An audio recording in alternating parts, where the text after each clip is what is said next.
Halo Sobat 100, masih bersama saya Rosyid Adrianto dalam program 100 Institute. Dan kita masih membahas soal-soal pada bab suhu dan pemuaian.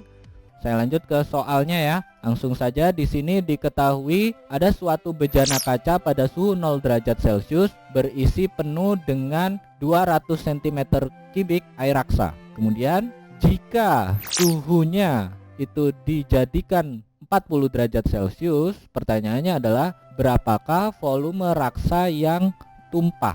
Oke, seperti biasa sebelum kita kerjakan kita tandai dulu informasi penting yang ada di soal. Pertama, diketahui suhu mula-mulanya adalah 0 derajat Celcius. Pada keadaan mula-mula ini volume awalnya adalah 200 cm3, isinya raksa. Lalu suhunya dijadikan menjadi 40 derajat Celcius, berarti ini suhu akhirnya. Pertanyaannya adalah volume tumpah dari raksanya berapa? Oke, untuk memahaminya lihat ilustrasi berikut ini.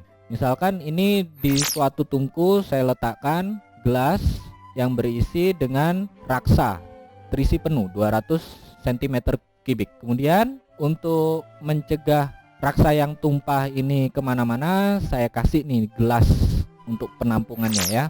Lalu di bawahnya saya panaskan. Ketika suhunya 40 derajat Celcius ada raksa yang tumpah. Nah, pertanyaannya adalah raksa yang tumpah ini berapa?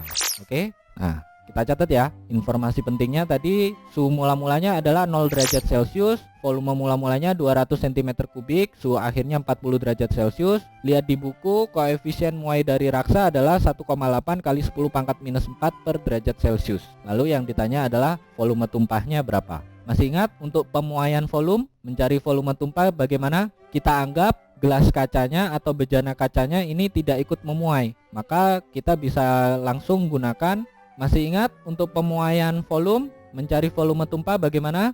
Ya, delta V sama dengan V0 kali gamma kali delta T. Kita masukkan ya angkanya ya. Tadi diketahui volume mula-mulanya 200 cm3, gamanya 1,8 kali 10 pangkat minus 4. Kemudian perubahan suhunya dari 0 ke 40, berarti 40 kurangi 0 ya. Nah, ini kita hitung nih. 40 kurangi 0, 40 ya. 40 kali 200, 8000, berarti 8 kali 10 pangkat 3. 10 pangkat 3 kali 10 pangkat minus 4, berarti sama dengan 10 pangkat minus 1. Nah, tinggal yang 8 kali 1,8. 8 kali 1,8 berapa? 14,4 ya. Kalikan 10 pangkat minus 1, berarti volume yang tumpah adalah 1,44 cm3.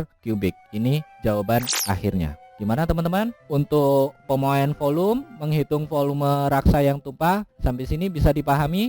Gampang ya. Jadi ingat, untuk pemuaian volume, mencari volume yang tumpah, jika kita anggap bejana kacanya tidak ikut memuai, kita gunakan delta V sama dengan V0 kali gamma kali delta T. Gimana? Sampai sini sudah mengerti? Nah, kalau Sobat 100 sudah paham untuk video penjelasan ini, Sobat 100 bisa melihat atau mempelajari video penjelasan yang berikutnya. Lalu untuk pertanyaan atau soal-soal berkaitan dengan mata pelajaran matematika, fisika, kimia, Mandarin atau English, Sobat 100 bisa tanyakan soalnya di aplikasi tanya jawab soal. Oke Sobat 100, selamat belajar ya.